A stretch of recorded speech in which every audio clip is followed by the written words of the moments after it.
This chapter is all about the gift and the forsaken hero. The episode started with a fight between the hero and the Demon King. The hero defeated the Demon King. The gift, unlike demi-humans carrying demons' blood and their powerful features, humans were powerless and pitiful. The gift was given to them by God as their salvation. When humans reach the age of 12, they are bestowed various powers through the gift. With the gift blessed to them, some became mighty swordsmen, great tacticians, and even wizards as powerful as a whole army. But with the gift came conflict with demi-humans, and the humans used their power to decimate them. The main character of this story was the hero. The power of the hero was granted by the gift. The hero arrived back at the kingdom after his fight. He went straight to the palace to see the king. The king was happy to see Gallius, the hero of the people. The king was on the throne beside his queen. And the king said to the queen, "Gallius' efforts against the demons were magnificent. Right, Isabella?" She responded yes. She said she had heard about his splendid valor. The king complimented Gallius on his duel with the Demon King. The king said he had done a great job and had brought peace to the human world, that he told Gallius he knew he always had it in him. He then asked his son Jared if he does think so. Jared said back to the king that nothing can ever go wrong with his discerning eyes. Gallius saw that it was only him, the king's family, and General Gerda were the only ones in the palace, and wondered if the rest had been sent for post-war reconstruction. He felt his return may be sudden, but he is still the hero. The king said it has been a long war, but it's time to welcome the era of mankind, that he gave thanks to Gallius, because he was the reason he could sit on his chair relieved of all worries. He told Gallius he had one more thing to ask from him. Gallius said back to him that his wish was his command. The king then asked Gallius if he could give the credit of his achievement to his son, Prince Jared, including the defeating the Demon King. Gallius was surprised by the king's request. The king said to Gallius that Jared was kept hidden from the public, so it wouldn't be suspicious that at this moment, Jared crossed his legs and felt superior. The king then added to his words that the hero is a figure who is loved by all citizens, and his appearance should properly reflect that. The king asked Isabella what to say. Isabella said back to him that she believes such things are better said directly. The king then said directly to Gallius that he is simply ugly to be called a hero. After the king made this statement, Gallius immediately had a flashback of when two kids mocked him and called him a demon and an orc. They ran and said the orc is going to get mad. The mother of this kid cautioned them to stop, saying to them that if they ever got involved with that half-orc, people would think they are friends with the demons. Gallius felt so sad and went home. After arriving home, his mother sent him away. She said he was a curse, and because of him, everyone thinks she was involved with demons. Jared smiled heavenly and said to Gallius that his appearance is not just suitable to be hero, and in that regard, he is simply superior. Jared was blissed. He realized he would finally get acknowledged by the people, and things were about to get better for him. Jared added to his words that not to mention the gift granted to him was charisma, the power of charming. Gallius saw in the prince that someone like him could become a hero. All it takes is having God's gift. Gallius had a straight face all through, because he had nothing to say other than to just accept his fate. The king said they would give their appreciation to him. Gerda went ahead to give him a bag of coins. The king said he must have been weary from the war. The king told him to accept the appreciation and retreat to the countryside to have a good, easy life. Gallius realized this was just a way to get him locked away in a village, so he would stay silent and obedient. Gallius felt sad that this was the people he was fighting for. He accepted the king's offer and excused himself. General Gerda met up with Gallius while leaving. Gallius asked if he knew of this plan, and he replied yes. He knew, but unfortunately, it wasn't in his place to question them. That he then walks with Gallius and tells him to just think positively. General Gerda in his mind said, "Our God is a cruel one. Of all people he granted you the power to become a hero. You, some boy from a poor village." He then asked Gallius, "Item master was it? The gift that allows you to master all kinds of weapons?" Gallius said he might be the hero, but without a proper weapon on hand, he is no better than a foot soldier, or might even be worse. General Gerda said living peacefully in a quiet village is not too bad, that he told him he already booked an inn for him tonight. General Gerda said tomorrow is the day when they unveil the hero to the public. He asked Gallius if he was going to stay to watch the prince's tomfoolery. Gallius replied, "Whatever, he doesn't care anymore." He then walked ahead. It turned out that Isabella and Gerda see each other every night in the same room to have fun together. She said to Gerda, "It seems things are going well." Gerda replied yes, and said Gallius defeated the Demon King earlier than they expected. Isabella called Gallius a pig and asked if he was going to be able to attend the celebration tomorrow. Gerda told her not to worry. She asked if the plan wasn't to use him to complete their mission. He said he is only trying to use him as a scapegoat and the assassination will be carried out by someone else, that he said he could not tell if Gallius would have pointed his blade at them, and his priority was for her to be safe. Isabella asked if he truly meant his words. Gerda replied of course, and said if it weren't for her, he would have no hope of becoming the next king, that Isabella's gift is perpetual beauty, so she has no issue of replacing the prince. Gerda said to her that she was risking her position as a queen with this scheme to take over the country. Isabella referred to the king as that fat man. She said, "That fat, unsightly man is wholly undeserving of me," and the prince who has faked himself as the hero is killed, and the king dies in an unfortunate manner. Gerda said his gift is combat-oriented, and as the future king, he shall lend her his power any time to achieve their goals. Gerda, in his mind, called Isabella a stupid vain bitch, and said once he is tired of her she is useless to him. Isabella, in her mind, also said, "Warmongering fool, I'll have you sent out for battles while enjoying my life in the palace with cute boys."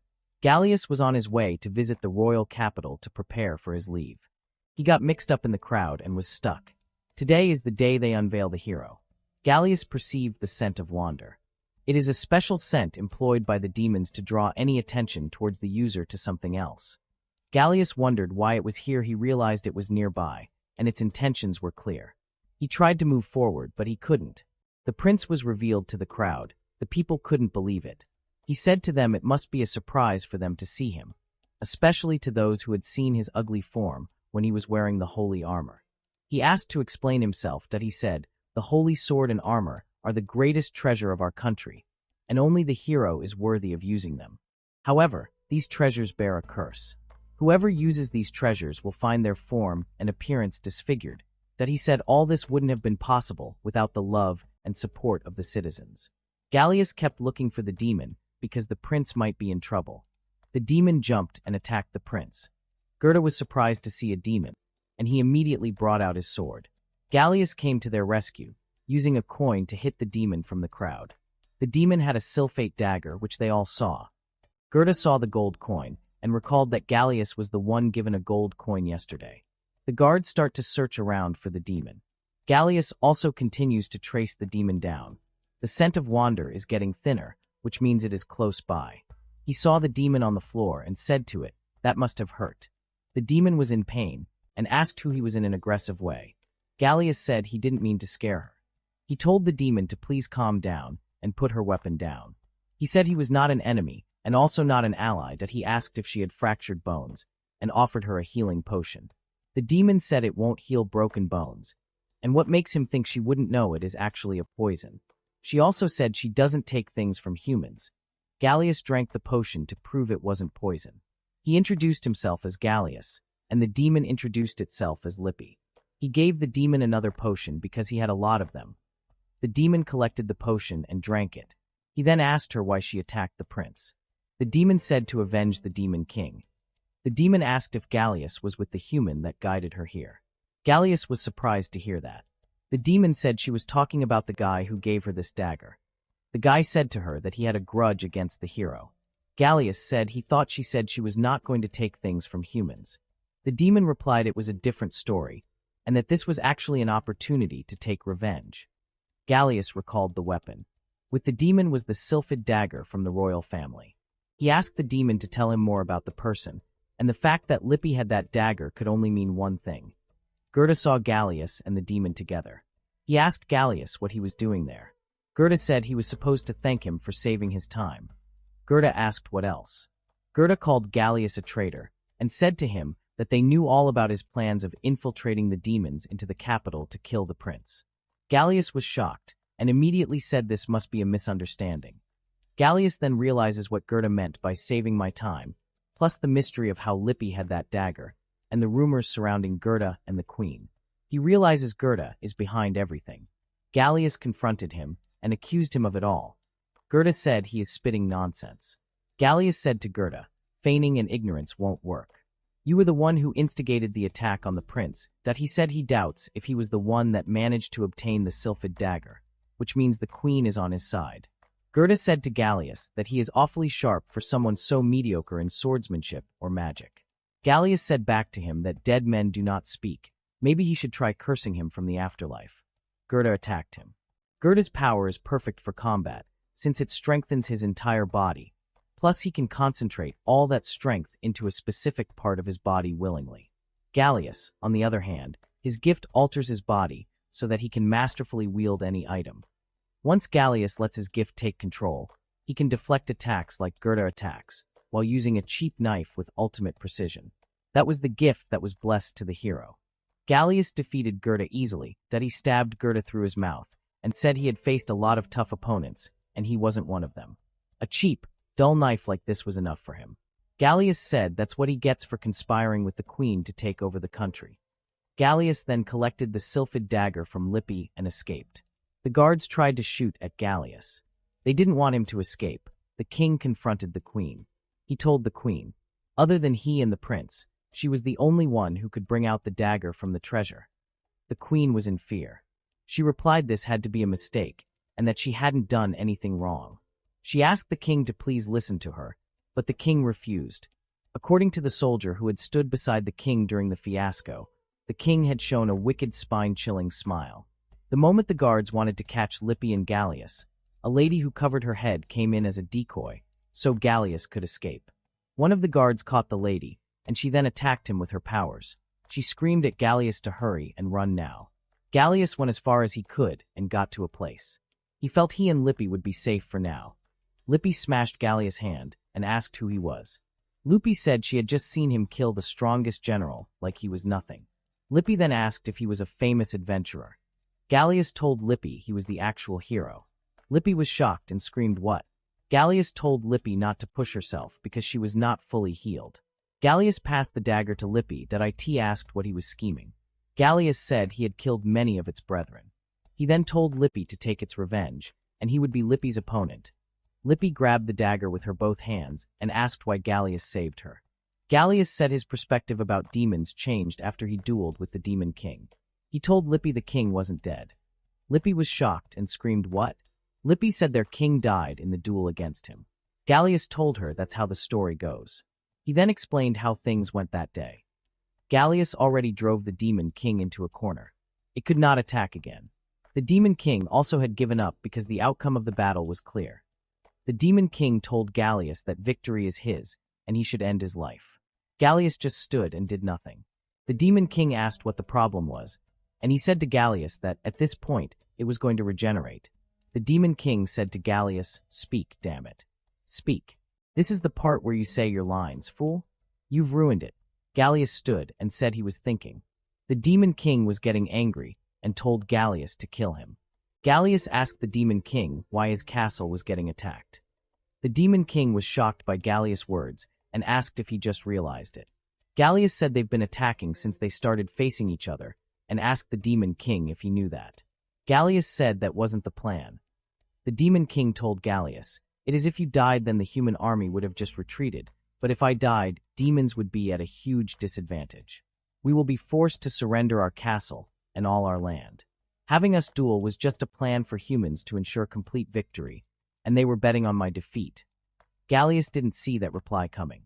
He then asked why the Demon King didn't rush back to the castle after knowing all that. The Demon King said humans tormented them greatly, so it already expected them to attack the castle while it was gone.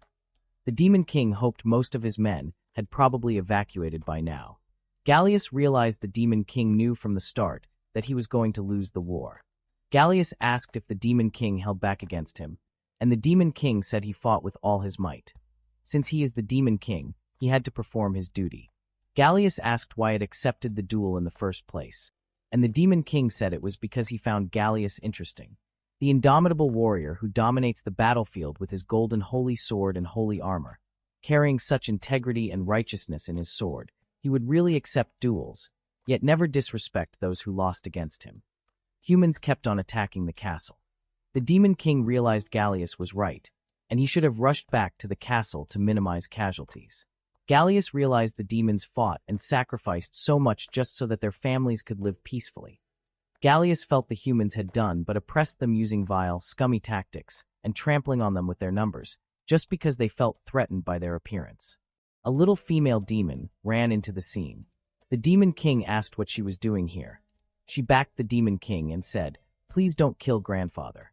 The Demon King wrapped the daughter with his wings. He told Gallius not to please kill her, but to kill him instead. Gallius said to the Demon King that as far as he knows, the Demon King is dead. He said he was going to report that he already turned the Demon King to dust with no hope of it recovering his body. He told the Demon King goodbye and hoped they never saw each other again. Lippy was surprised to hear all that and asked if he was for real. Gallius said yes. He couldn't kill him. Gallius tells Lippy he gave the dagger, but he wants her to think before she acts. Gallius did say he is Lippy's opponent, which means he is going to fight back if she takes revenge. It was not like he wanted to die. Gallius told her to think about her king. Does she think he accepted the duel just for demons to keep fighting and dying? Lippy wasn't happy because Gallius already killed many of her kind, but she forgave him because the Demon King once saved her life. Lippy was in tears as Gallius patted her head. All the battles and all the killings Gallius did were how he was told. He is a war puppet who obeys every command. That's the reason Lippy's like that, and he is sure there are many more like her feeling that way. Gallius packed a lot of stones. Lippy saw him and asked what was wrong. He asked Lippy if she was hungry, and that he was about to make food for her. Gallius turned stones into food. Lippy was shocked and asked how he did that. He explained to her that his gift was Item Master, and it allowed him to use any object to its fullest potential, that he said some conditions had to be met to use such power, though. Lippy was happy to eat. She asked Mr. Gallius what his next step would be. Gallius said he hadn't made his decision yet. Lippy asked him to tag along with her. She's heading to the new lands in the Forest of the End. Gallius said he is human.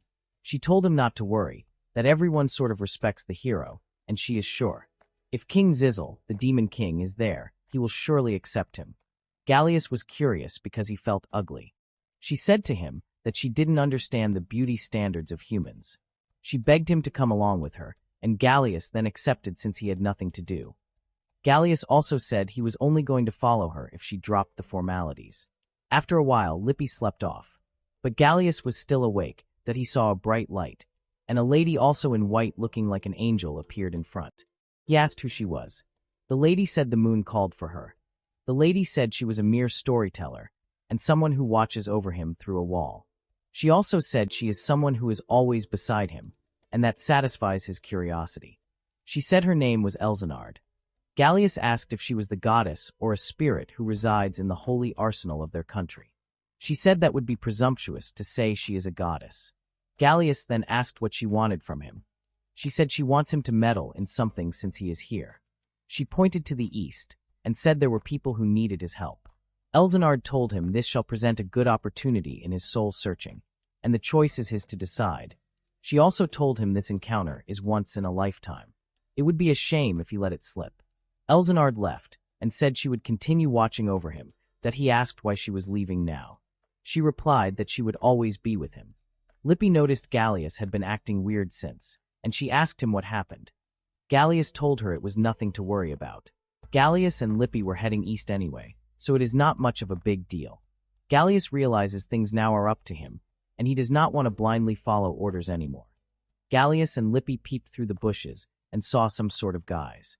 Lippy asked if they were bandits, and Gallius saw their flag, and assumed they were definitely mercenaries hired by the kingdom. The men sent on a mission by the boss arrived back. The boss asked how things went over there. He told his boss the info wasn't lying, and they already captured 20 of their elves, lots of fine ones. He said to the boss that their man Vulture was the one that caught them, that he then told his boss that the boys were having a drinking fest, and they let the women be. The boss said he is going to snatch them first before passing them down to the boys. The boss said they are going to earn so much from that, and he is going to share with them as their reward. Lippy wasn't happy with what she was hearing. Gallius told her just to stay there for now. Gallius went into their midst and attacked them all. The boss was the only one left. The boss was in fear and asked Gallius who he was. Gallius already defeated everybody, that he said he is in charge now, and no one gets to question him. The boss ran away like a baby. Gallius told Lippy to come outside. She came outside and asked if he killed them. Gallius said he didn't. Gallius saw a wagon and said they should take the biggest wagon. Lippy asked why they were taking a wagon instead of a horse. He told her they've got to bring food and supplies to the elves that were captured, and heading to the new land can be done later. Lippy said if he took all the supplies there would be none left for the humans here. Gallius asked if she has sympathy for them. She said not sympathy, but she doesn't think anyone deserves to die. Gallius said she has a strong moral compass, but there is a reason why they are taking their food. Gallius needed to recover his strength, so he rested inside the wagon while Lippy was the coachman. Gallius asked how much longer it would take for them to get to the destination, and she said maybe 30 minutes. They stopped after seeing a bright light coming from where they were approaching that it appeared to be the humans partying. One of them told the other to grab one of the elf girls, that it was time for fun. The elves were tied around. Gallius was not happy with what he saw. It made him want to puke. Gallius attacked the humans and injured most of them by slashing through them. Some also died. There were 3 left. Gallius was already feeling dizzy, that he injured 2 by using item master to break through their sword. And only 1 left, but he was already out of magic. The last man said to him, "Finally out of magic? You fig, that's quite the thing you are holding, but without magic it's just a knife." The last man said he gave him a scare, but he can't breathe anymore. He said to Gallius not to worry, champ, that he isn't going to kill him now, but heal all his men, so they can slowly torture him. Gallius could not concentrate anymore on using item master. Gallius pointed out his dagger, and wasn't sure if his aim was going to be accurate. As soon as he released the sylphid dagger, it cut through the last man's head. Gallius concentrated all his magic into the sylphid dagger, that Tio shoot a bullet of wind. Lippy ran to him and asked if he was okay. He told her to forget about him and asked about the elves. Lippy already rescued them while he was fighting and told them everything. The elves approached Gallius and said, "Hero of the humans." Gallius felt there was no way they wanted help from a human, much less from their hero. The elves thanked him for rescuing them from their distress. Gallius was speechless and shocked. The elves knelt to give their thanks.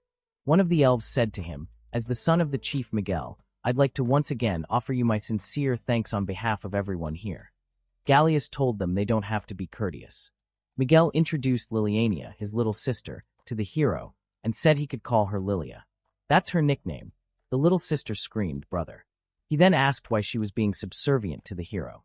Lilia said the humans destroyed their village, that they've suffered so much because of them, and he is their hero. Miguel asked where they were heading after this, and Gallius said they were headed to the new lands, where all the demi-humans escaped. Miguel said it was the same for them, since their village had been destroyed. Gallius asked them to follow him and Lippy, since they were heading the same way.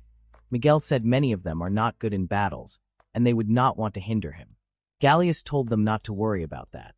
Lilia asked what he was going to do when he got to the new lands. Gallius said he was not too sure yet. Suddenly Gallius fell to the floor. Gallius saw the kids that called him Orc in his dream, that he also saw the cat that has always been there for him. He patted the cat in his dream, but was also currently patting Lippy in reality. Lilia shouted and asked what he was doing. She told him he went unconscious all of a sudden yesterday. She figured he was going to wake up soon, so she checked on him. Gallius told her he was sorry for making her worry. Lilia came in and asked what the 2 of them were doing. She then asked if he was feeling okay. Lilia told them to head over to the other side, since Mr. Miguel was calling for them. Miguel wanted to discuss something with Gallius. Gallius looked at Lilia and felt awkward. Lilia said she wanted to tell him something. She said, as the daughter of the chief of Aranfir, she would like to express her gratitude to him. "Thank you for saving my life. You may be a human, and the hero at that. But if it weren't for you, we would have gone through unspeakable things." She turned back and said, that doesn't mean she trusts him. She told Gallius to stop daydreaming and that it was time to go. Gallius liked the fact that she was straightforward to him. Gallius saw Miguel and told him he was sorry he had made him do everything for him. Miguel said to him that it was not an issue at all, that as long as he could recover well. Gallius asked where they were right now, and Miguel told him they were headed northeast and currently in front of a big river. Once they cross over, they will pass through a forest, the wilderness, and a grassland. Then they will reach the mountain range. Gallius asked if it was possible to cross the river with carriages. Miguel said it would be risky. Assuming they took the detour to the north, They might have to walk even though the carriages are faster, and they could abandon the carriages there. They couldn't head north because the soldiers from the kingdom might see them. Miguel asked what they'd do then, since it was impossible to cross this river with carriages. He then decides they would have to carry the food with their hands and abandon the rest. Gallius said they could bring everything, that he said they would have to build a raft and put all the supplies on and have the horses pull them. Miguel wondered how they were going to build a raft. He asked if there were ropes available, and Gallius said yes. And that's what he plans on using. Lilla said to the raft in a loud way that he knew the raft had to carry 4 carriages worth of supplies. Gallius took a sword to chop the trees down. The elves couldn't believe he chopped them down with a weak sword. Gallius said he would cut the trees, and for them, they should trim the branches to make logs. Lilla confronted Gallius and asked why he was doing most of the work. He said to her that there are a lot of things only he can do. Lilla said he passed out and might be overworking. Gallius asked if she was worried about him. She immediately told him with a loud voice, no, and it was all just because they would look bad if he was the one doing all the work. Lilla decided to make things faster by using fire magic. Gallius was about to stop her, but he realized the result of her magic fire was progress. Gallius became speechless. An astonishing power and precision. She told Gallius he was drenched in his sweat, and she could still go 5 to 6 times. 1 week later, Lilla saw her brother looking so down and asked what was wrong with him. Miguel said he had been worrying about their water supplies. They were rushing to get away from the river so they wouldn't be seen. And Miguel was afraid they'd been drinking more water than they should.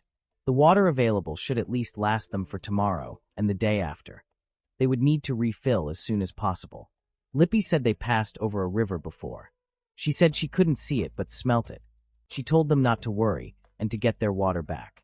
Lilia decided to follow her since they needed a lot of water. Miguel wasn't okay with Lilia tagging along because his aim here was to protect her. Gallius was so tired and currently sleeping. Miguel decided to stay back with him. Lippy promised to protect Lilia. She told Miguel to be cautious as she left with Lilia. Lilia and Lippy located the river and fetched water. Lilia asked Lippy the story behind traveling with Gallius. She said she tried to kill the hero at the capital, not Gallius, but an imposter while trying to take revenge for the Demon King and everyone else, but she failed and ended up almost getting killed. Then Gallius popped and saved her, so they ran away together. Lippy said she was glad she met him, even though he was the hero of the people. Lilia also said she doesn't particularly hate him either. Lippy flinched and looked at the floor. Lilia asked her what was wrong, and she said someone was there, and based on the footsteps there were not more than 10 that she gave Lilia the canteen and told her to run. Lippy wants to act as a decoy since she's nimble, and she wants Lilia to go back to the camp and tell others about the situation. She told Lilia to send her regards to Gallius as she smiled. The humans saw the demon and decided they would catch her alive. Lilia felt sorry as she ran. She blamed herself for not consulting Gallius. While Lilia was running, she ran into some humans. The humans saw a female elf. They surrounded her immediately and tried to capture her. Lilia was about to use her magic fire, but they were already too close to her. Lilia then decides to yell out loud so everyone will know. Gallius came out from nowhere and told her not to yell. Gallius showed no mercy on the humans as he slashed through them. Lilia cries and begins to tell him she's so sorry and tells him about Lippy acting as a decoy. Gallius told her to calm down and they should return. Lilia was shocked and asked Gallius if they were not going to help Lippy. Gallius told her no, they weren't going to help. The humans asked Lippy to take them to where she was camping. They scouted the arena and didn't see anyone. They asked her if she was sure she brought them to the right place. Lippy said since she didn't come back on time, maybe that altered them and they must have thought something bad happened. The humans laughed and said she was left for dead. Gallius attacked one of the humans from the bush and dropped dead. Miguel slashed through the other human hands that he screamed they should show their fucking self as he is in pain. The rest of the humans surrounded immediately and said they would let the demons go. They begged for mercy as they said they were just acting on orders and would return immediately. Gallius said he has no sympathy for them. He brought Lippy back to meet Lilia. They were happy to see each other.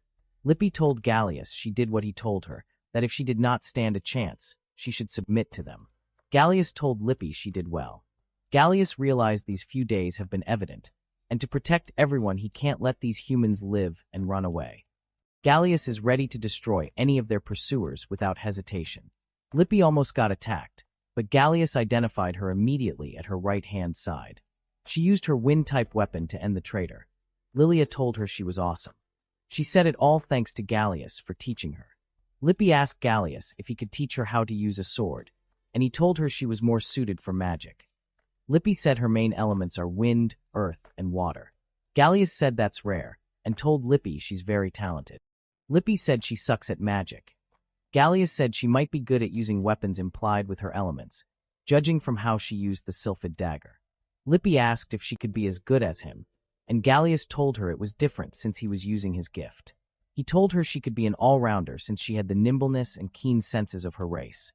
Since Gallius' skill of using the sword and bow came from his item master, he is not sure if he could teach her. He told her to watch, understand, and remember, and she can learn from him that way. Lilia saw them and said she would not fall behind Lippy. She said she could do it too. Gallius asked her isn't she supposed to guide the way and cover for Miguel. Gallius told her since most of the others are not experienced in battles, he and Lippy will deal with the enemies, but she is still needed just in case. Lilia agreed and went ahead to join her brother. Gallius and Lippy continued with their training. Gallius and others saw the forest end from above and continued their journey till they finally reached it. Lilia and Lippy were so happy. Miguel said he would go talk to the people here. Gallius wondered if they would still allow him to their group after this, and planned on going solo from here. Gallius was glad he got everyone to the final destination. Lilia called Gallius and gave thanks to him for allowing them to get there safely. Gallius said they did it because everyone worked together, that he also thanked her. Lilia said she had acknowledged him quite a while ago since everything he did was for them, and not for himself, and if there is anyone that treats him badly in this town, she'll make them pay for it. She then asked him to come live with them in their new country. Lippy asked what they were doing, holding hands while blushing. She then teased Lilia from behind and Gallius busted. Miguel talked to the people, and they decided to throw a party for them, since it must have been very difficult for them to make it here. Miguel told Mr. Gallius there was someone who would like to meet him. Gallius was asked if he was the hero, and if it had been 2 months. Gallius was shocked to see the Demon King. The Demon King said, "Welcome our brethren to the nation formed by demi-humans.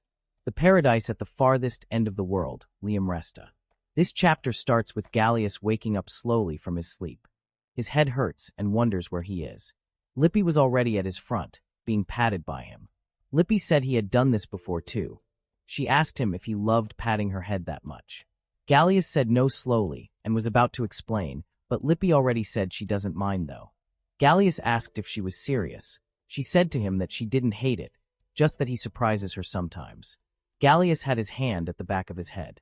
She asked what was wrong, that he said it was just a hangover. They went too hard yesterday. Gallius joined the Demon King and others drinking beer, and he requested more beer. The Demon King asked what was the kingdom thinking about letting go of someone who was this outstanding. Gallius said he knew it would happen. The Demon King asked if that was so, and he then asked what he was planning to do after this. Gallius tightened his body. The Demon King told him he didn't have to decide now, but to take his time steadily and think long about it in their country. The Demon King patted him and told him he was their guest, and they welcomed him to stay there as long as he wanted. Gallius was told to drink more, but he already had a lot yesterday night. Lippy told him she had got something for him, which she gave him, and said it was medicine for hangovers. Lilia told her to give it to him. Lilia was mad at Lippy because she told her to keep it a secret. Gallius told Lilia she could have given him the medicine directly. Lilia said it was all because she didn't want him to owe her. Lippy said to Lilia that she told her it was because she was shy. Lilia said whatever and asked Gallius if he was interested in looking around the place. Gallius agreed to her since they had to do it together. The people in the town were so nice to the new arrivals. Lilia said she supposed they think of them as fellow escapes. Gallius in his mind was like fellow escapes who had no choice but to run from humans. Lippy said she was starving.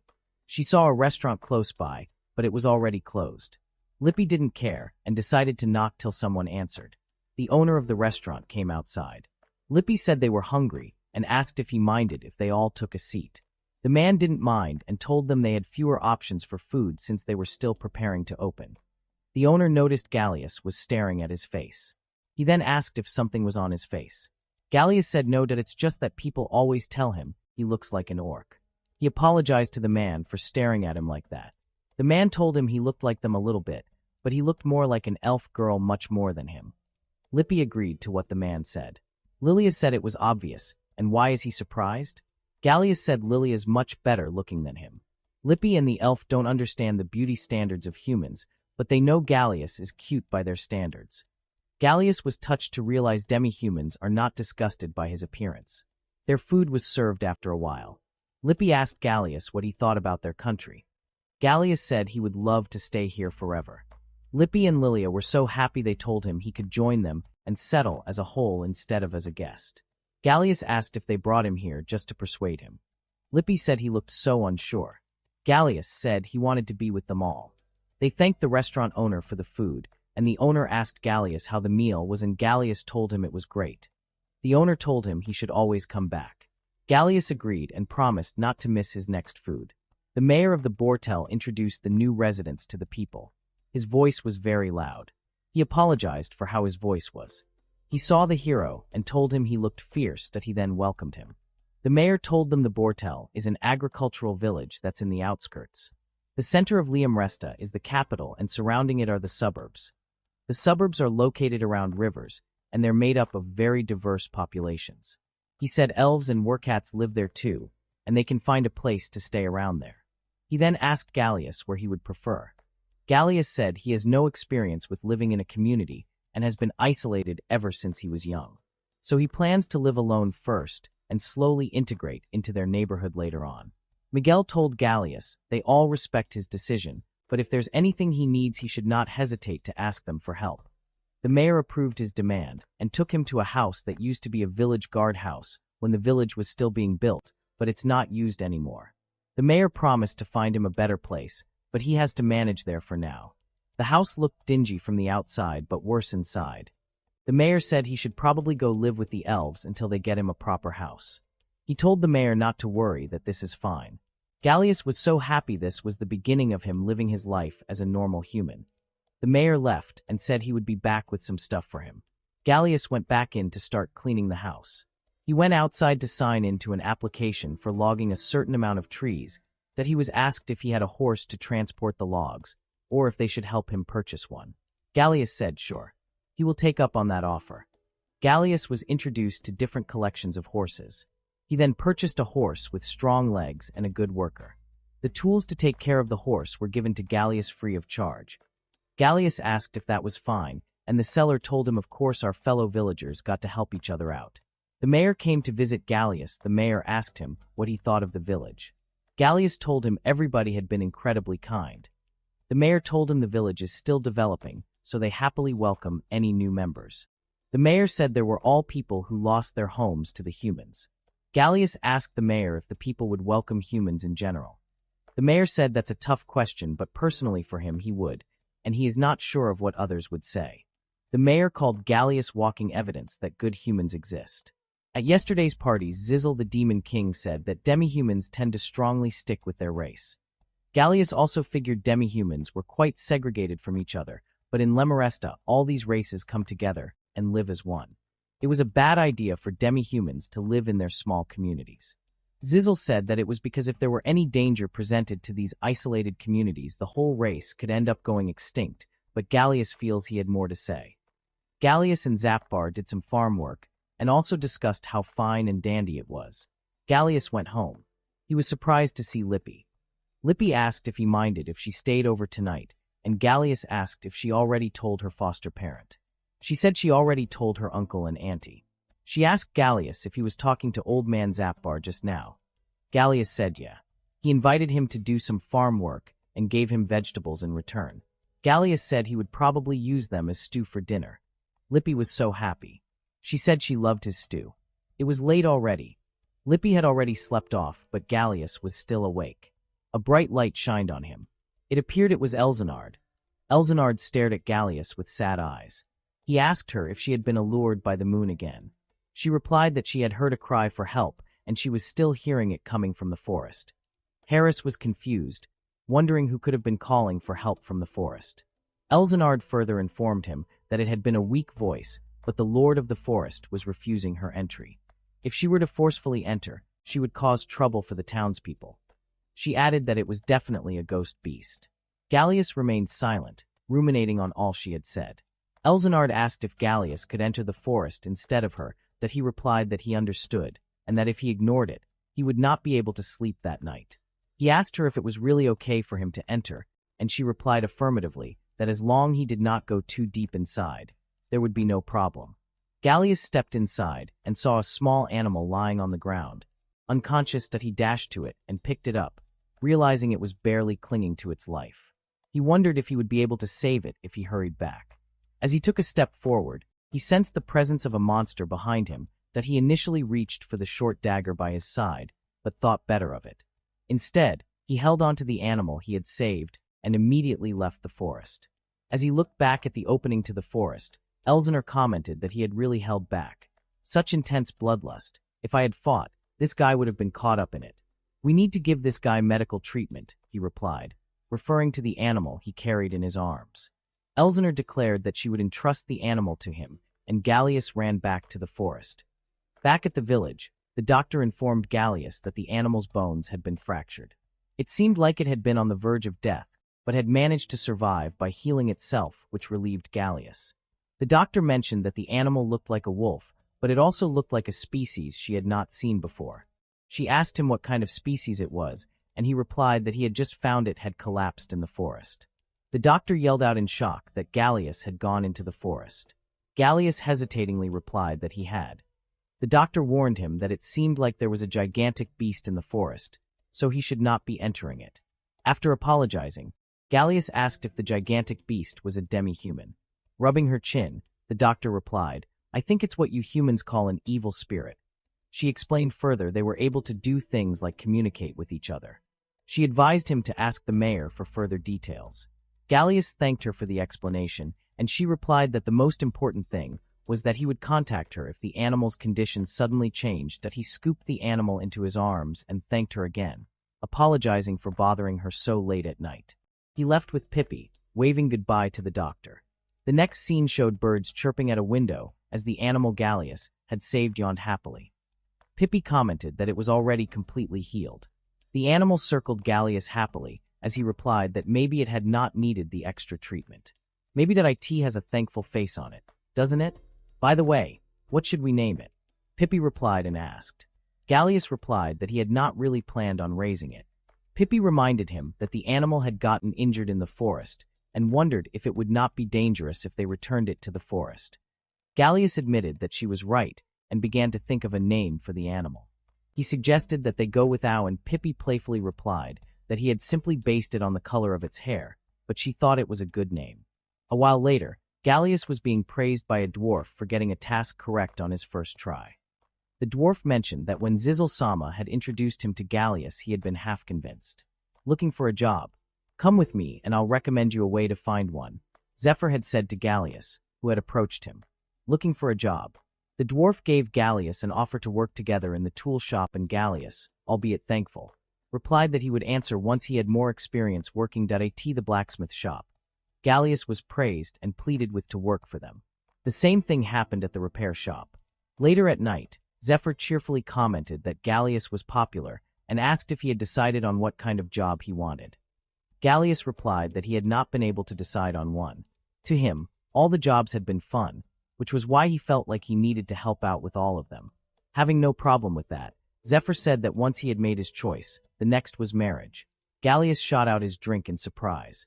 Going on, Zephyr suggested Lilia, and Gallius replied that he did not know if they would be a good match. Why? Is it because of the difference in social status? She's the leader of a village, isn't she?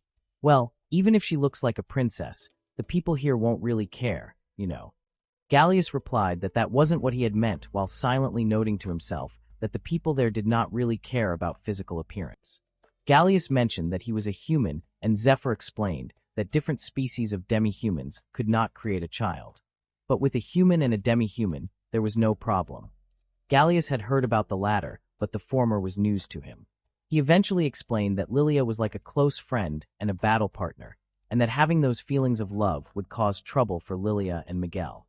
Zephyr, teasing, remarked that it felt like Gallius really wanted to protect them, and it was kind of suspicious. Gallius explained further that he had even gotten a job, so he could not think about that kind of stuff yet. Also, he He had not gotten used to the town.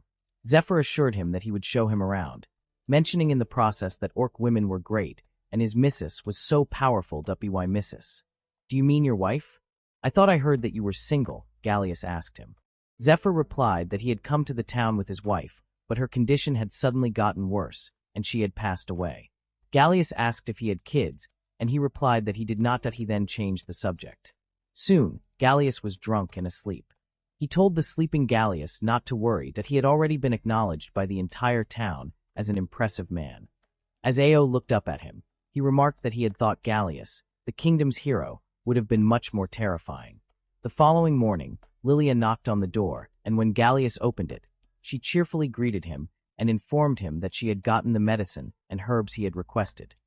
Confused, he quietly thought to himself that he barely remembered saying that the other day. Still cheerful, Lilia went to Ao, who was in Gallius' arms, and began to pat its head. Ao bit her hand, and she screeched in pain while Gallius scolded Ao. Lilia, in pain, said that she thought animals liked her. Gallius apologized and, holding on to her hand, assured her that Ao had thought it was just playing around, but he would warn her from then on. Just then, a demi-human barged in and asked Gallius to make her his wife. Both Gallius and Lilia stared at her in shock. Gallius was left puzzled as Kakuru yelled out that they should get married. He asked her to hold on, wondering if her name was truly Kakuru. She was so happy to hear that he remembered her name and confirmed it with excitement. Gallius then inquired if Zizzle was with her, but Kakuru explained that she had come alone, saying she had come personally to meet him. At that moment, Liliania walked in, recognizing Kakuru and addressing her respectfully as Lady Kakuru. However, Kakuru seemed confused and asked politely who Liliania was. Liliania introduced herself as Liliania, the daughter of the chief of Arnfil, stating her full name with pride. Kakuru greeted Lilia warmly, saying, "Ah, you are part of the group with whom Mr. Hero traveled. Welcome to Liam Resta. Please find yourself at home." Lilia thanked her, but then an awkward silence fell between the three. After a brief pause, Kakuru broke the silence by suddenly dropping to her knees and apologizing. She explained that she hadn't known Gallius was married and acknowledged it had been inappropriate for her to behave in such a manner. However, she was quickly interrupted by Lilia, who shouted that Kakuru was mistaken. Kakuru was surprised and asked if she was indeed mistaken, and Gallius intervened, clarifying that he and Lilia were not in any such relationship. Kakuru was visibly relieved to hear that and still hopeful, asked Gallius if he would consider taking her as his partner. Before Gallius could respond, Lilia shouted, "Hey, you can't have." Kakuru quickly realized that Lilia did not support her proposal. Reluctantly, she apologized and explained that if Lilia was against it, she would not insist, emphasizing that Lilia must be his wife after all. Lilia responded again, loudly insisting, "We are not an item." The tension in the air seemed to grow as Kakuru, feeling awkward, silently withdrew from the conversation. Just then, Telios entered the room, asking if Gallius was present. He noticed Kakuru was there as well, and then asked Gallius to step aside. Once they were in a more private space, Telios whispered to Gallius, asking if he had heard that Lady Kakuru had rushed out of the capital to see him. He then asked, "Did you hear about her reasons?" Gallius told Telios that he had not heard about Kakuru's reasons for coming to see him and asked him to share if he had any ideas. Telios explained that Kakuru had become interested in him and had rushed out to him after hearing about his poor living conditions. Gallius tried to find some excuse to dissuade her, but none of his explanations seemed to work, that he was left wondering what to do. Telios then explained that King Zizzle had suggested a solution. "We could have Lady Kakuru stay with you for a while, so she can see for herself that you are living all right," he proposed. Lilia, overhearing their conversation, immediately yelled at the idea, picturing what could happen if a young girl and a young boy lived under the same roof. "Won't they end up having a baby?" she exclaimed, her voice full of concern. Kakuru, unsure, asked if that was really the case, to which Lilia confidently replied, "Yes, that's right. Based on my limited understanding, of course." As the two continued talking, Gallius turned to Telios and asked if Lilia's reaction was not a bit too overblown. Telios explained that Lilia was only 13 and went on to explain something about elves and their cultural views. Afterward, he added that he would leave the whole situation to Gallius to handle. Gallius, frustrated, shouted after him, "Hold on a moment." But Telios, with a smirk, jokingly told him not to lay a hand on Kakuru. Gallius, irritated by the situation, snapped back that it wasn't the time for jokes. Once Telios left, Gallius, Kakuru, and Lilia went fishing together. Lilia turned to Gallius and asked if they were just showing Kakuru how he worked. Gallius nodded, explaining that he would feel bad leaving her alone at home. Kakuru interrupted them, offering to help Gallius. As Gallius was about to agree to her request, Kakuru eagerly offered to do the spinning again. She quickly demonstrated her skill, catching a large number of fish. Both Lilia and Gallius couldn't help but comment on her impressive strength. Gallius thought to himself that if Kakuru had been born 10 years earlier, he wasn't sure he could have beaten her. Even with Elzenard's help that he tried to shake the thought from his mind. Kakuru approached them with a bright smile, happily yelling out their names. They then went to the Goblin Ranch, where a goblin couple warmly welcomed them. "Please follow us," the wife said, and the three of them followed the couple. As they walked, it was clear to Gallius that the goblins were very much in love with each other. Gallius, watching their affection, blushed deeply, feeling a little awkward as he observed them that he was lost in thought when suddenly, Kakuru jumped onto him. He quickly warned her. "It's so dangerous. I'm holding a sharp edge." Kakuru apologized immediately, and Lilia, annoyed, cut in, yelling at Kakuru not to bother Gallius while he was working.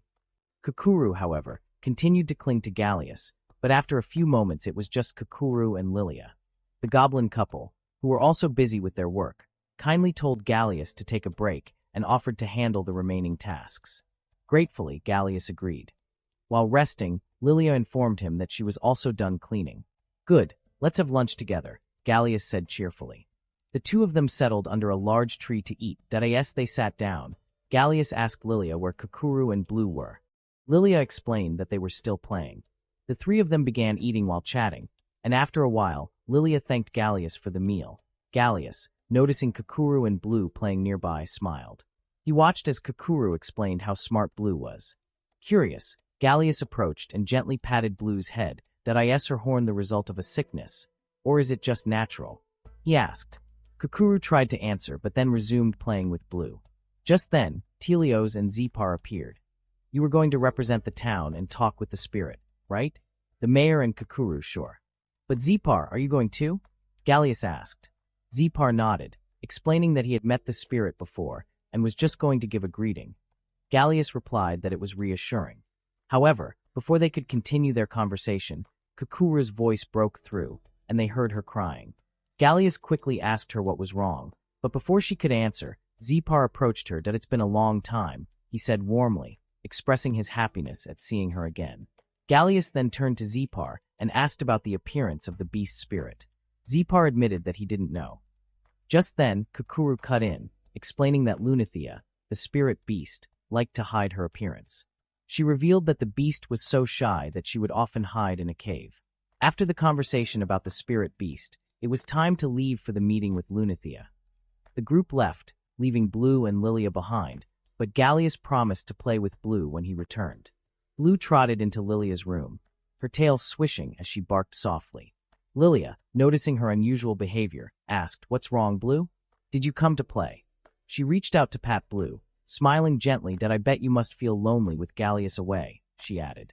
Blue barked again, this time more insistently, before turning around and walking out of the room. Confused, Lilia tilted her head. "Dio, you want me to follow you?" she asked aloud, standing up and trailing after the wolf. Blue led her through the corridors with purposeful strides, until they reached a spot where the sylphid dagger lay. Lilia picked it up, examining it curiously. "Did Gallius leave this here?" she murmured to herself. "I suppose it's because the spirit beast might be cautious around weapons." As she stood there, contemplating the dagger, she noticed Blue heading toward the place where she had gotten injured before. Lilia furrowed her brow, a sense of unease creeping into her thoughts. "Why are you going back there?" she muttered. A sudden realization struck her. Could it be that Gallius was in danger? When they got to the forest, they were surprised to see an area in a mess.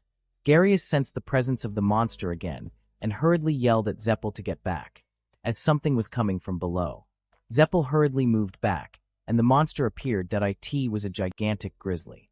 Kakuru yelled at them all to run as an evil spirit had possessed it.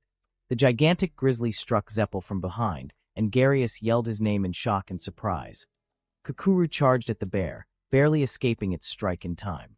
She got distracted, and just as the grizzly raised its paw to strike her down, Zizzle pushed her out of the way. He lifted her unconscious body and threw her to Garius, who caught her, that he ordered Garius to take Kakuru and leave. He told him that there was a barrier around the bear, so they should escape before it was too late. Garius yelled at him not to be stupid. What about Zeppel? I'll fight too. Zizzle replied that he must not, as he did not have the sylphid dagger on him, so he would not be able to fight. He asked Garius not to worry about him or Zeppel. Zeppel, bruised, casually said to Zizzle that there was no way that he'd double suicide with him. Garius was reminded that they always prioritized others before themselves. His mind flashed back to the memories he had with them, that he looked down as Kakuru called his name and apologized to him. Making his decision, he walked towards Zeppel and Zizzle, who were facing off against the grizzly. Zizzle yelled at him, saying she had told him to run. Garius charged towards the bear and attacked it, but it did not touch it. He realized that some kind of black fog was guarding it.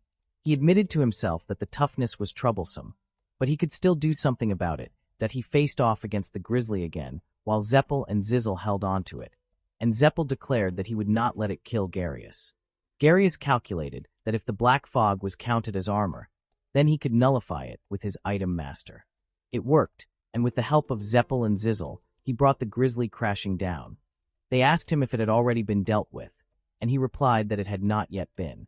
A black ball of energy appeared, rising from the grizzly's chest.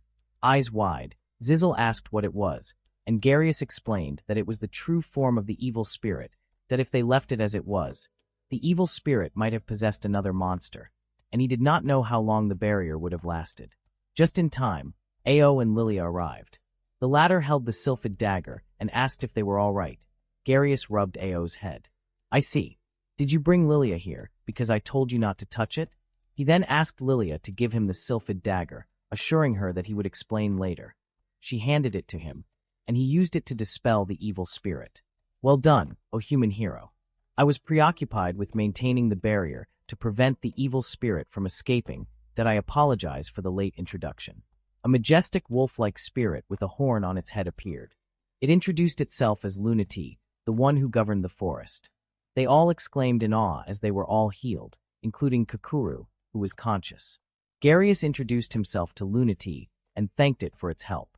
It replied that it should be its line as it had let its guard down and had that thing slip in while it had been sleeping. Garius, looking at the dead grizzly, asked what exactly had been that thing. Evil spirits are something like a natural disaster.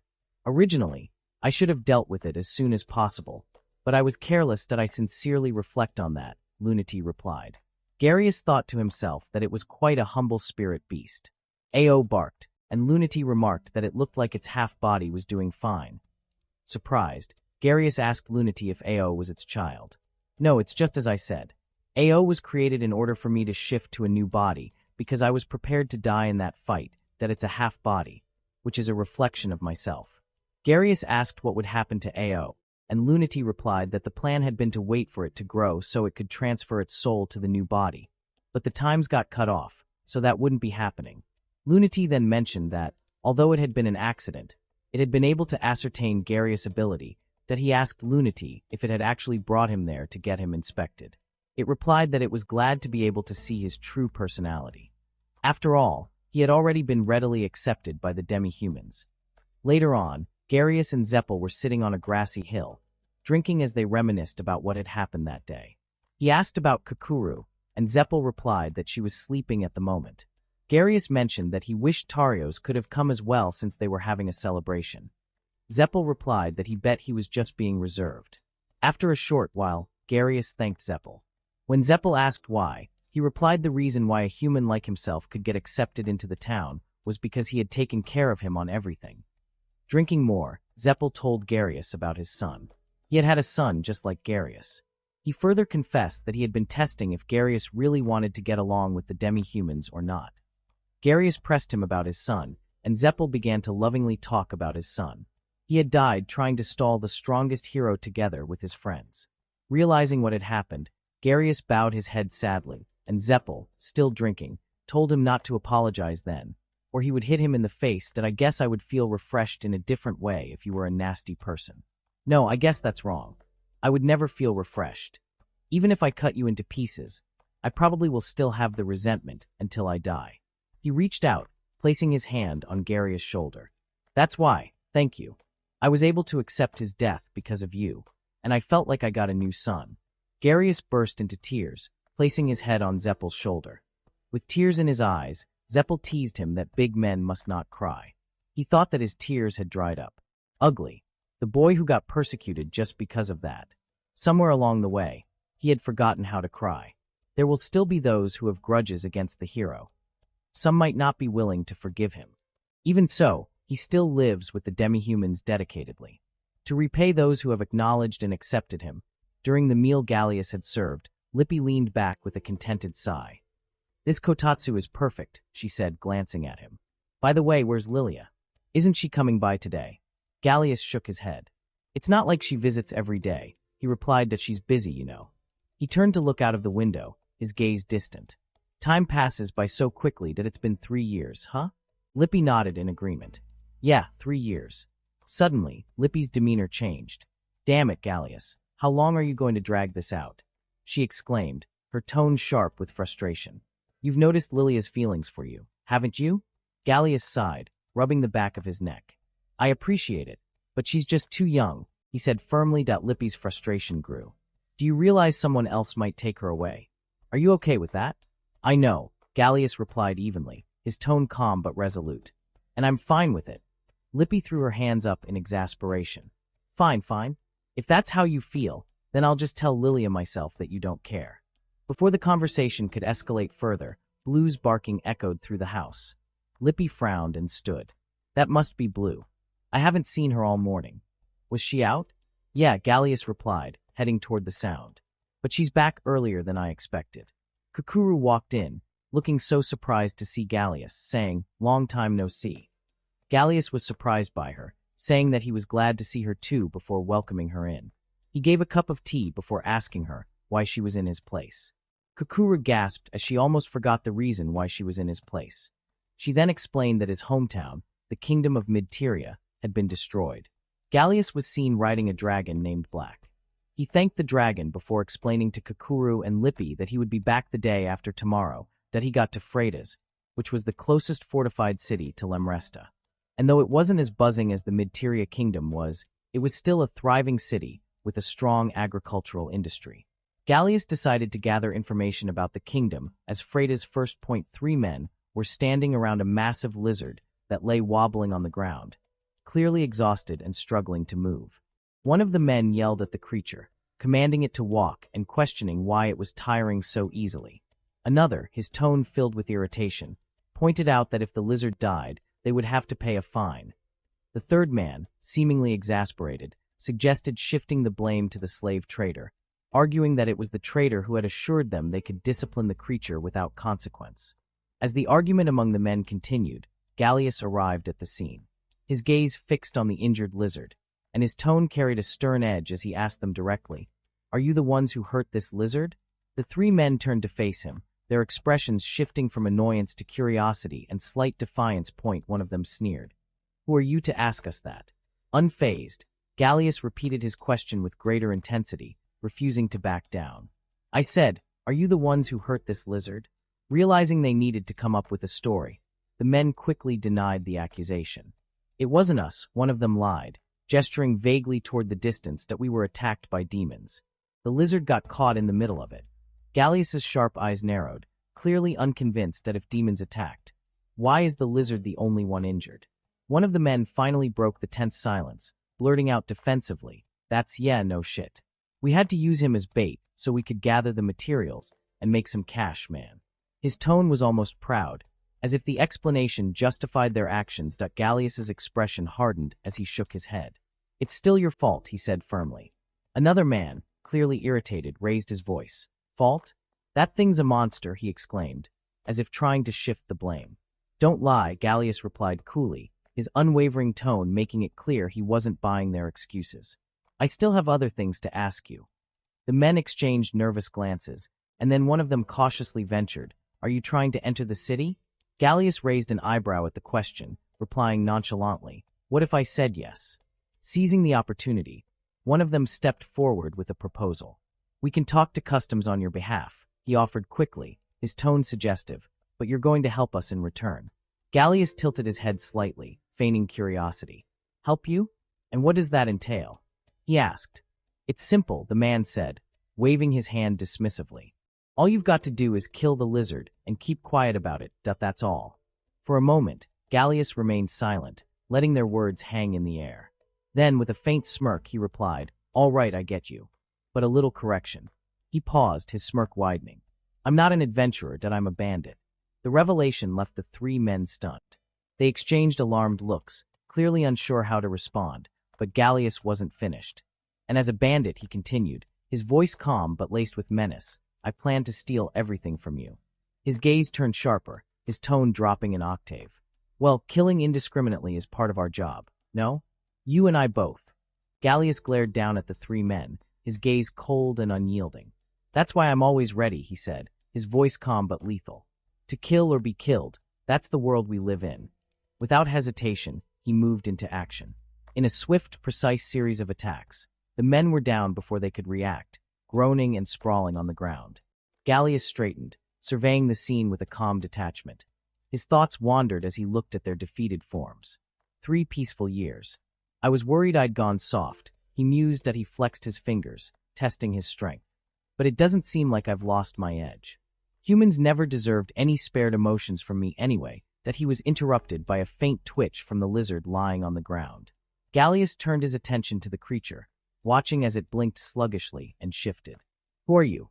The lizard asked, its voice weak but filled with curiosity. Gallius hesitated for a moment, considering his earlier lie about being a bandit. Perhaps I shouldn't have said that, he thought. But there was no use dwelling on it now. Instead, he crouched down, his expression softening ever so slightly. I'm human, he said simply, his tone steady. But I'm your ally, your brethren. The lizard's eyes widened slightly at his words. Gallius extended his hand, and after a moment of hesitation, the lizard did the same. Gallius watched as the demi-human he had saved knelt in front of the 2 humans that didn't you almost get killed by them, Dolfio? He asked him. Dolfio replied that he wanted to say, serves them right. But he had been taught not to disrespect the dead. Afterward, Gallius asked Dolfio what he was going to do. He informed him that he was going to return to Limeresta after investigating the town, and asked if Dolfio wanted to return with him later. Dolfio thanked him for the offer, but rejected it, saying he could not run away while leaving all his friends. Gallius asked about his enslavement, and Dolfio confirmed it, explaining that in Flatus, there were more than 1,000 of them enslaved by a dealer called the Luciola Company. Gallius then told him that it would be tough, but he should endure it for a little while. Dolfio was confused by what he meant. But with 1,000 people, the problem lies with mobility. My head hurts thinking about how to help them all out of town and go all the way to Limeresta, Gallius mused. Still confused, Dolfio told him that he did not quite follow what Gallius was saying. Gallius replied that he was thinking about how to free them all from the slave dealer. Dazed, Dolfio just stared at him without replying. Gallius continued to plan that he needed to get into town and gather some information first. He had a golden pass which they used to get inside the town. Upon entering the town, Gallius and Dolfio approached a building and went into the building. They met with the representative of the Luciola Company, Moliet, who had been informed by the receptionist that they wanted to make a large transaction. Gallius asked him how much it would cost if he wanted to hire all of the demi-human slaves. The man replied that he could not lend any of them to someone with an unknown background, which made Gallius understand that the man was evaluating him. Gallius then told him that he was in a bit of a rush. After all, they had traveled here in big numbers from the south. Moliet, on hearing this, became excited as it meant from across the river that he asked Gallius if he was from the Balinhart Empire. Gallius recalled what Cucuroo had told him about the Balinhart Empire. After the Principality of Grisitalia, one of the southern unions was destroyed by their vassal's scheme.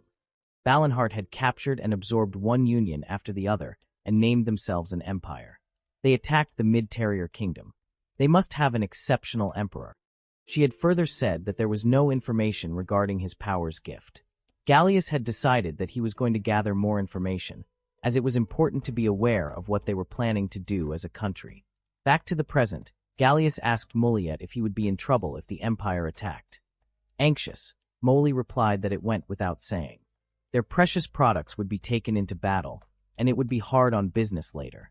He further added that even if nobody attacked, the slaves would soon be overwhelmed in the early spring. Gallius asked if they were hired for agricultural work, and Muliet replied that they were. The town's main focus was on agricultural work. Besides farming, there were bug landowners in Parliament who hired them, though it would not hinder them from their work. They attached shackles to the slaves to prevent escape. Gallius clenched his fists as Muliet spoke, thinking to himself that it was an opportunity. Muliet continued to babble on that if we don't comply with any of their requests, the kingdom's nobles and military personnel who control the parliament will nag us because we settled here after them. Ah, to think that our precious products may get ruined by them. Gallius' eyes narrowed at Muliet's words that he said to Muliet that he had been saying that the demons he enslaved were precious products to him, and asked if he really cherished them. Muliet replied that he of course did. The fodder cost was crazy high, and they would be troubled if the slaves died, that he further said that the slaves were their precious business tools after all. Gallius asked again, confirming that Muliet only saw the demi-human slaves as products. Muliet replied as he asked if that wasn't the way it went. They were demons after all. With narrowed eyes, Gallius replied that it was exactly as he had said, and that it was a natural thing for the human race to think that way. Meanwhile, he thought to himself that nothing was better than to make use of those obnoxious humans, that I'm guessing even if the top brass in this town gets replaced, you wouldn't mind, right? He asked Juliet. Muliet replied that if it did not get worse than that, then he would rather have them replaced. Gallius then told him that his boss was generous to the citizens' economic activities, so he mostly wouldn't meddle in someone's business, that he assured Muliet that from then on, he wanted to keep on good terms with him. Muliet eagerly agreed. Afterward, Gallius was in an alleyway when he saw a stray dog, that he gave the stray dog something to eat, and the dog bent to eat it. Gallius patted its head as he thought to himself what to do next. He had lots of concerns about an escape to the utopia with 1,000 demi-humans, but he mused that if they could live in Limeresta, Dolfio, and the other demi-human slaves in that town, there would be a time when they could smile happily. Just like Lippy and Lilia, that he was determined that there was nothing he could not do, and he had his hands for their sake. I'd be happy if you were the one that I wished for, a voice spoke from behind him. Gallius looked back to see a cloaked figure approach him. The person, who had a scar across his face, called Gallius by name and told him that he had been for him. The girl removed her veil with a fluid motion and introduced herself again, telling Gallius her name was Manos, and that she was an elf. Noticing that Gallius' gaze had lingered on her scarred ear, she remarked with a slight smirk that he was likely wondering about it. She explained that some time ago, a hoax had circulated claiming that elf ears had magical medicinal properties. It had led to unpleasant encounters for her kind, she said, gesturing to the scar on her ear. However, she added with a wry tone that the situation had at least allowed her to blend into human society more easily when needed. Gallius expressed his surprise at her explanation, acknowledging it with a brief murmur. Manos, however, quickly redirected the conversation, insisting that they return to the main topic. Gallius agreed, but proposed that they exchange information first, that he told her that his knowledge came primarily from a group of adventurers he had encountered earlier that morning, as well as from Lucilla's representative. Manos appeared taken aback, and asked him if he was referring to Mualet. Gallius confirmed this with a nod, explaining that he hadn't expected someone like Mualet to make an appearance. Manos remarked that it was impressive for Gallius to know so much after just a single day.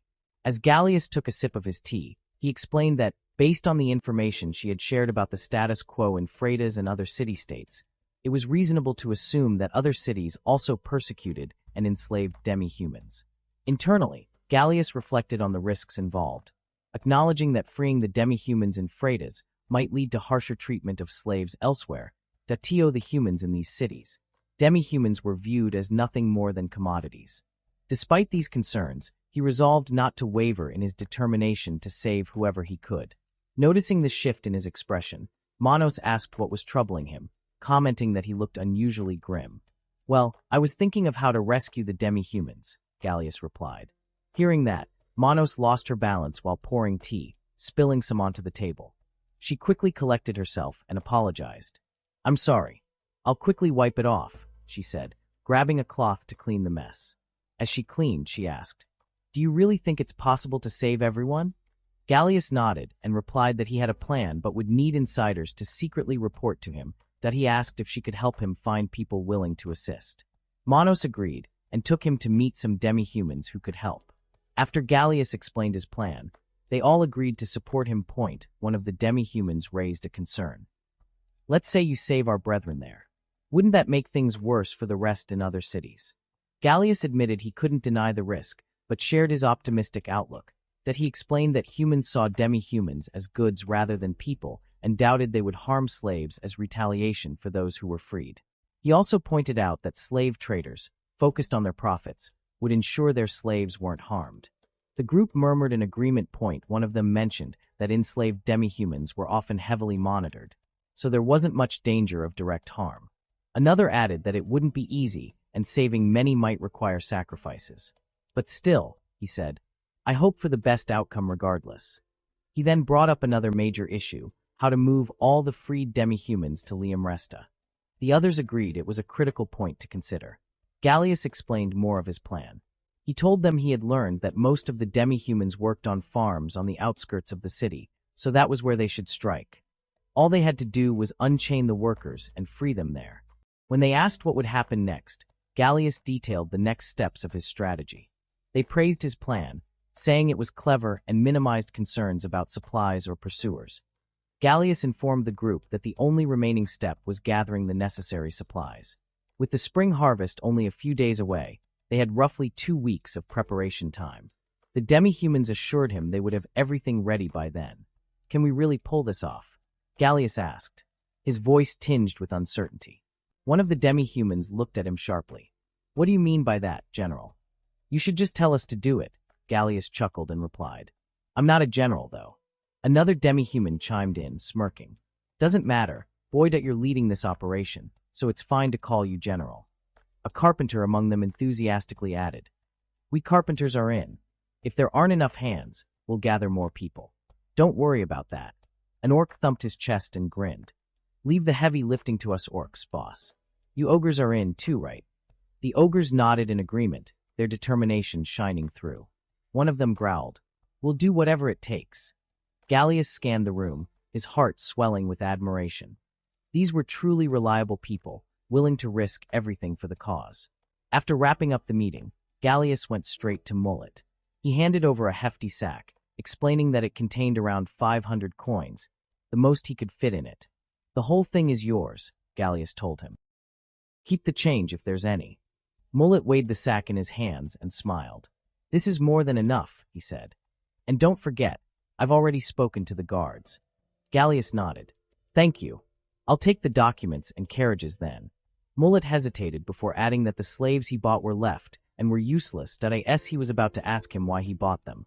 Gallius shut him off, telling him no questions and asking if he was still interested in working with him. Of course, Mullet replied without hesitation. Good, Gallius said firmly. Then I'll be taking all of it. As Mullet watched Gallius leave with the carriages, he couldn't help but feel a surge of satisfaction. He estimated that, based on the weight of the sack, there were at least 600 gold coins inside, far more than he had anticipated. The amount was not only sufficient to restock their supply of slaves, but also guaranteed an enormous profit margin. His mood was elated, and a greedy smile crept across his face. Just as he was basking in his good fortune, a panicked voice called out to him. One of his workers ran up, looking flustered and out of breath. Mullet, sir, there's big trouble. Mullet's smile disappeared instantly, replaced by irritation. What's the fuss now? He demanded.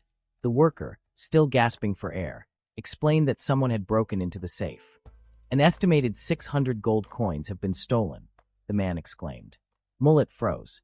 His mind raced back to the heavy sack Gallius had handed him.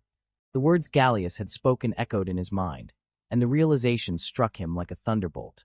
The money Gallius had paid him, it was stolen from his own safe. His face turned beet red with rage. That pig-faced scoundrel, he bellowed. You, get the carriages ready. The worker nodded quickly, assuring him that Gallius couldn't have gotten far. But before he could leave, the worker hesitated, looking even more alarmed. What now? Mullet snapped, his patience wearing thin. Sir, the demons. They're escaping. The worker stammered, his voice rising with panic. They're flying, the worker shouted, pointing toward the holding area. His eyes were wide with disbelief, As if he couldn't trust what he was seeing, a guard in a tent in the middle of the field drank recklessly, as he mocked the demi-human slaves.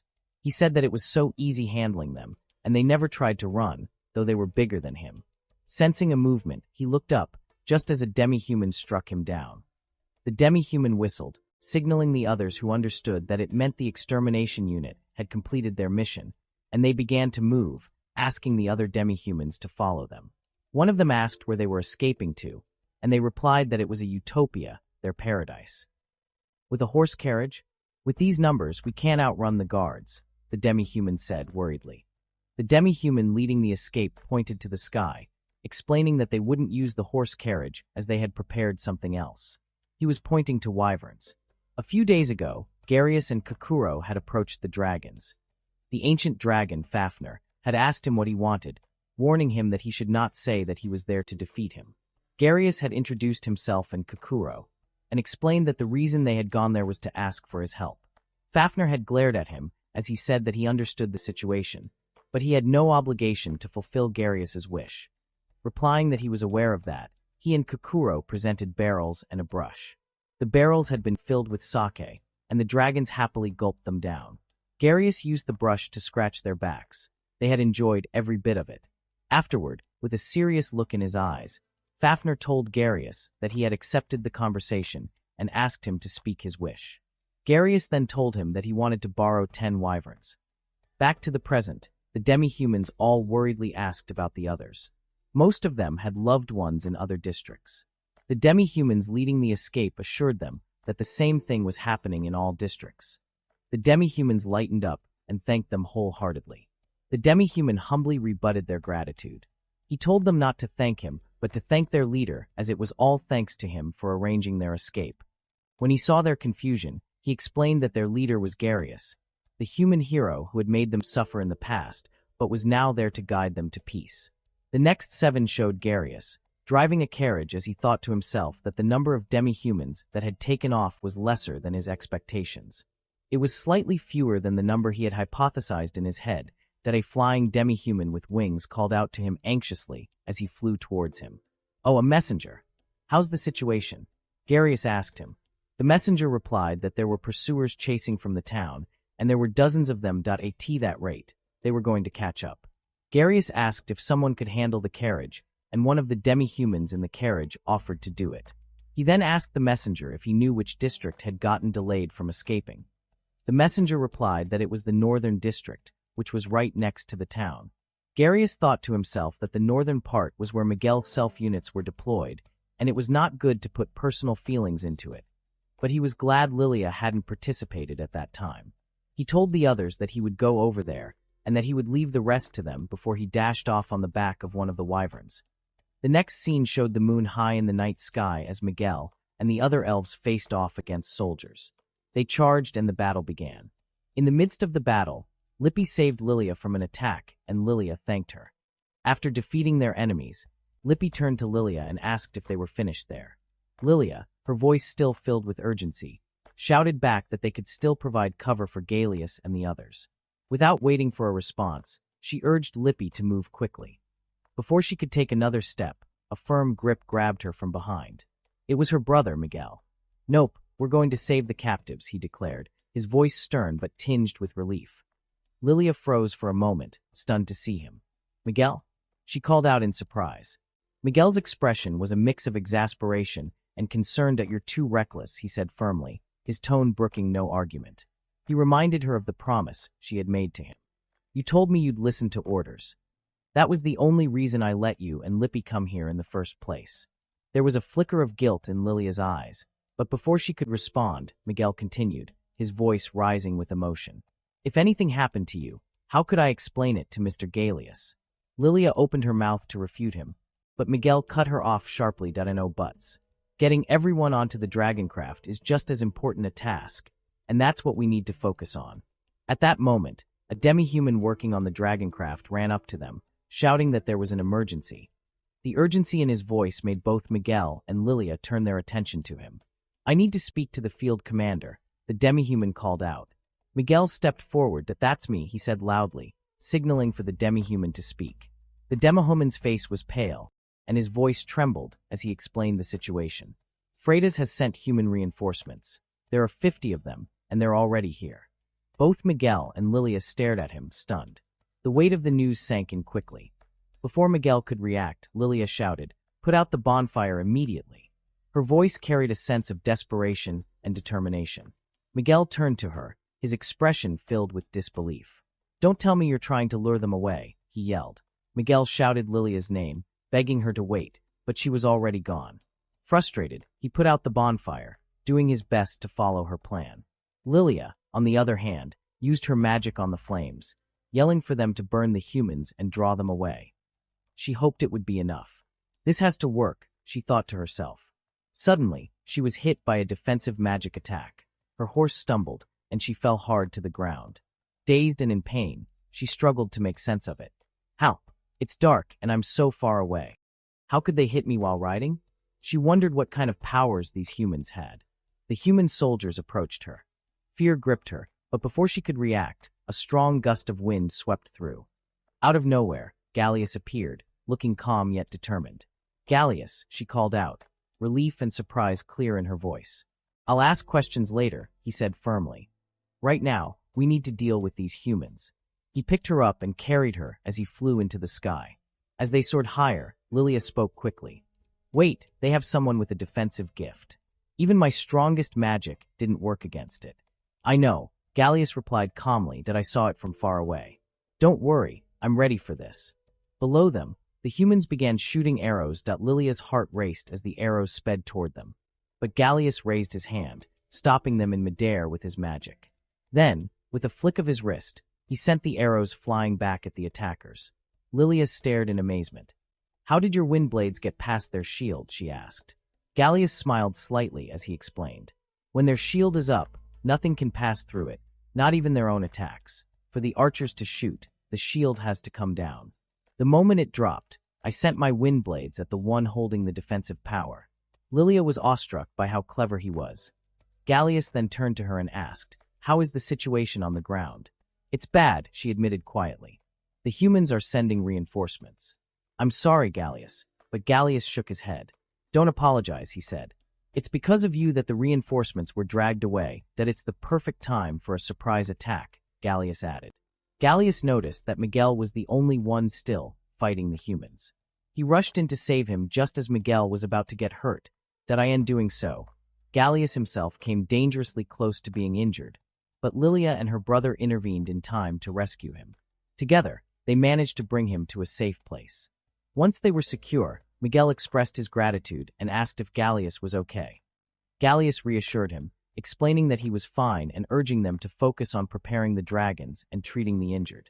Lilia voiced her concern, saying that the city might send more reinforcements while they were busy helping the wounded.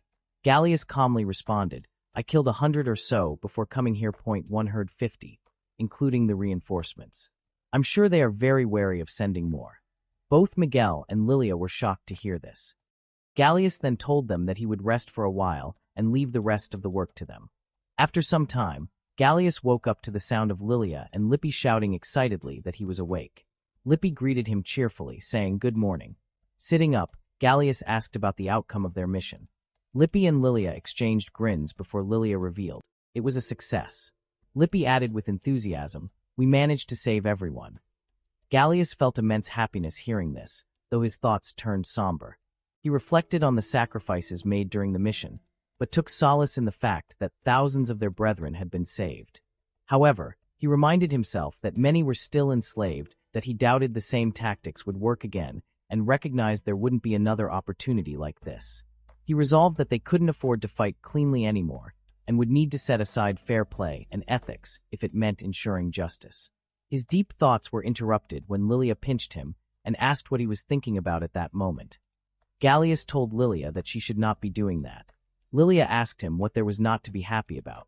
He agreed with her, saying that they should all be celebrating, that he then asked why the two were there, since they had promised to stay at home. Lilia and Lippy yelled in unison, saying that they were there to pick him up. Lippy and Lilia, in towels, walked out of the cottage and headed to the onsen. Lippy was excited as she walked happily, chanting onsen, while Lilia just called her name. When they got there, Garius and Zizzle were in the pool, enjoying their bath. On seeing them, Lilia bent down, clutching her towel to her body as she screeched in shock. "Whoa, whoa, whoa! Why are you here, Garius?" "Even Zizzle-sama is here," she asked as she yelled. Garius rolled his eyes, thinking to himself that had been his line, while Zizzle laughed at the situation and assured the girls. Later on, all four of them were in the water. Kukuru, oblivious to the tensions around her, splashed happily in the water while Garius and Lilia stared at each other uncomfortably. Breaking the silence and the tension, Zizzle spoke up, saying that bathing with people that he trusted was the best thing that could ever happen to him. He then addressed Garius and informed him that they had concluded the council meeting. The next scene shows the council meeting that happened. Garius and several other demi-humans were seated around a table as Garius addressed them. "Our operation went successfully this time. Thank you, I could not have done it without everyone. But there's still so many of our people imprisoned in the city-state," he said. The members of the council began to speak amongst themselves. Point one asked if they should decide which town to save first, and the demi-human he had been talking to replied that in order to do that, they would need to gather information on each town. As another said that there were 10 other towns in the city-state, yet another demi-human spoke up, saying that did not mean they should give up on them. Garius closed his eyes briefly as the heated words of the other members of the council washed over them, that he stomped his foot on the ground once, and declared that he had a plan. "Let's save them all." Simultaneously, he said, shocking them all into silence that we're going to war with them, he further said. Surprised at the mention of war, Zizzle reminded him that their opponent was a whole city, and they overwhelmingly outnumbered them. Garius replied that of course they would not be waging a head-on assault against them. The enemy army consisted of several tens of thousands, and they only had around 2,000 at most. He told them that if they performed a frontal assault, they would certainly lose. The council remained silent, and all the demi-humans looked sad, defeated. That he then said that he would explain what he had in mind. After he explained the details of his plan, they remained silent. He thought to himself that the reaction was not surprising, since it was something that only humans would do. Anyway, it'll take time to prepare. If there's anyone who disagrees with my plan, I'll hear your reason with an open mind. I won't force anyone to go through with my plan either. Please discuss it with everyone and tell me when everyone has reached an agreement. Back to the present, Garius said to Zizzle that he had not expected them to have concluded that fast once it was a plan that demi-humans would hate. Zizzle replied that they had been surprised at first, since it was a plan to capture a whole town as a hostage, capturing Flaticus, an agricultural city, and the source of food, then demanding to release the slaves in the city-state. Garius replied that it was a cowardly strategy that the human race was always happy to use. Zizzle replied that they normally would not want to fight when they did not need to, but they would never be regarded as equals. They kept putting up with them. The demi-humans had decided to never abandon their brethren and always keep their promises, and so they had reached a unanimous conclusion to support Garius' plan. He then asked Garius if he had considered what would happen next, about becoming Limaresta's representative. This surprised both Lippy and Lilia, and they were excited about it, but Garius turned it down. Zizzle assured him that there was no need to rush to a conclusion, and that there was still plenty of time to think about it.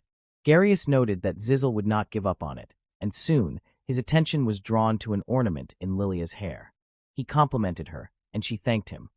Zizzle and Garius resumed talking about their plan, and their need for equipment comparable to the Sylphid dagger when a spirit suddenly appeared, excitedly introducing itself. It was an underwater hikikomori type, a Kelly spirit beast, Ishki.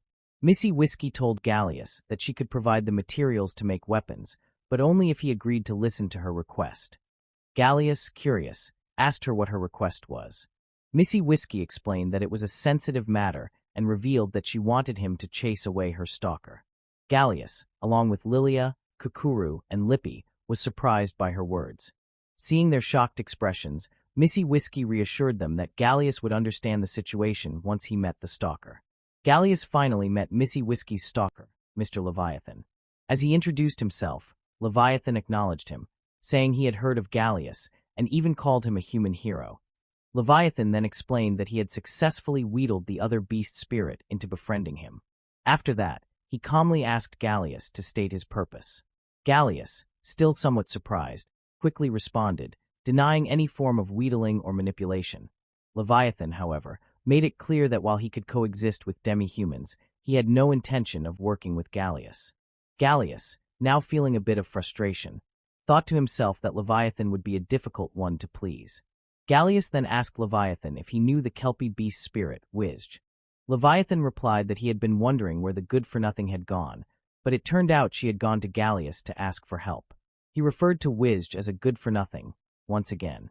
Continuing with his explanation, he said that it wasn't that he had meddled with her because he liked her, but he simply couldn't stand her being a self-indulgent sloth, such a disgrace of a beast spirit that I had to give her a little shock for her to straighten up herself, Leviathan added with frustration. Gallius nodded and replied that he understood. Leviathan, not finished, continued explaining that the beast spirits, including himself, became rulers and protectors of their areas, as they gained strength and intellect, that he then asked Gallius if he understood him, before moving on to say that Wisj was lazier than even he was when he was new as a beast spirit. Gallius, thinking it through, realized that this explained the reason behind Leviathan's stalking of Wisj. He then asked Leviathan to consider it his way, explaining that the reason he had been selected as a beast spirit was because he had to fill in the shoes of others who would not do the work. Leviathan agreed, adding that he should not have wasted his time with Wisj, referring to her as good for nothing again. Gallius, trying to lighten the situation, told Leviathan not to worry too much about that. Leviathan, appearing to calm down a bit, acknowledged Gallius' words and agreed, saying that he was right. Gallius asked Leviathan, "By the way, I heard from Wisj that there are dark crystals in this lake. Is that true?" Leviathan confirmed this, explaining that he had discovered the crystals while inspecting the lake bed, and that this was the best he could offer Gallius at the moment.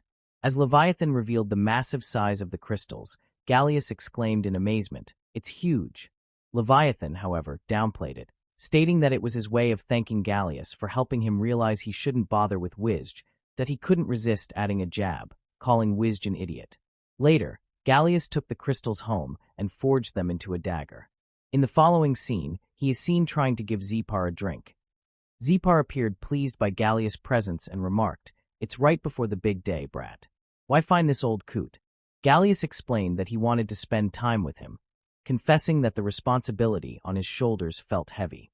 Zepar agreed, acknowledging, "You're doing something big that it'd be weird if you weren't burdened." As they shared a drink, Gallius commented, "I showed everyone victory, and victory is intoxicating." Zepar immediately picked up on his underlying concern and asked, "Are you worried about them being careless?" Gallius admitted that while he was confident his allies knew better, he still feared they might develop a false sense of security, even subconsciously, because of their previous win. Zepar reassured him, saying, "They're not like that. Unlike you, they're used to losing all the damn time." This observation brought a wry smile to Gallius' face, and after a moment he responded, explaining that he wasn't some infallible Mr. Undefeated, not with his track record. The two continued their conversation. Zepar's eyes widened in disbelief, and he exclaimed, "No freaking way. You're telling me that somebody beat you before?" The scene shifted to Lippy and Lilia approaching Gallius with curiosity in their expressions. Lilia noticed the sack in Gallius' hands and asked if there was something inside. Lippy, looking slightly concerned, inquired if something was wrong. Turning to them, Gallius remarked that he had heard about their decision to volunteer for the war, that he expressed admiration for their dedication, and said that their presence was proof of their commitment. Lippy responded with a hint of humor, but a serious undertone, asking if he thought they had been house-sitting while everyone else was out fighting. Gallius raised a hand to reassure them, and explained that he wasn't trying to stop them, that he acknowledged their abilities, and said there was something he wanted to give them. Reaching into the sack, he pulled out a gleaming knife and handed it to Lilia. "This is a salamander knife." He told her that it was forged through a contract with the fire spirit. "I'm sure you can wield it effectively." Lilia accepted the knife with a mix of awe and gratitude, running her fingers over its intricate design. Gallius then turned to Lippy and presented her with a pair of speed boots and the sword feather of solace. Handing the items to her, he explained that they were as special as the knife he gave Lilia. Lilia, bowing her head slightly, expressed her thanks, explaining that she wasn't particularly skilled in close combat, but would try her best with the knife. Gallius assured her that the dagger would enhance her offensive magic if she chose to use it that way, adding that it could also serve as a reliable tool for self-defense. Meanwhile, Lippy examined the items Gallius had given her, expressing her gratitude as well. She mentioned that the boots were self-explanatory, but admitted she was curious about the sword. Gallius explained to Lippy that the sword was crafted from a branch of the Millennium Tree combined with feathers from a Pegasus and the mane of a Kelpie. He elaborated on its unique properties and its immense power. Lippy, looking at the sword with awe, asked him if he was truly okay with giving her something so valuable that he reassured her with a firm yes, explaining that her exceptional skill in wielding elemental weapons made her the perfect fit for it. Both Lippy and Lilia were overjoyed, running around and experimenting with the gifts they had received. Gallius watched them with a smile but quickly cautioned them, reminding them that the battlefield was no place for carelessness and that the weapons were not toys, but tools for survival. As the two girls eventually walked away, Gallius' expression turned contemplative. He thought to himself that he was undoubtedly not suited to be a representative or a leader of such magnitude. The role required someone who could unite the country and lead with a cold-hearted determination when necessary. A true leader, he mused, had to be logical, objective, and willing to make sacrifices for the greater good without hesitation. His thoughts shifted to the weapons he had just given to Lippy and Lilia. He acknowledged that there were others who might be able to wield them more effectively, but he had created those weapons specifically for them. The decision was not based on logic, but on favoritism and selfishness. Yet he felt no regret. For Gallius, ensuring the girls' survival on the front lines and reducing the risks they faced justified his actions, that he resolved in his heart that his choices, while flawed, would ultimately lead to success. His ultimate goal was to rescue the enslaved demi-humans and secure their freedom, no matter what the cost. I have been selfish enough that I cannot compromise anymore. Even if my brain is fried out or my limbs are shredded, I will see this through, Gallius muttered to himself.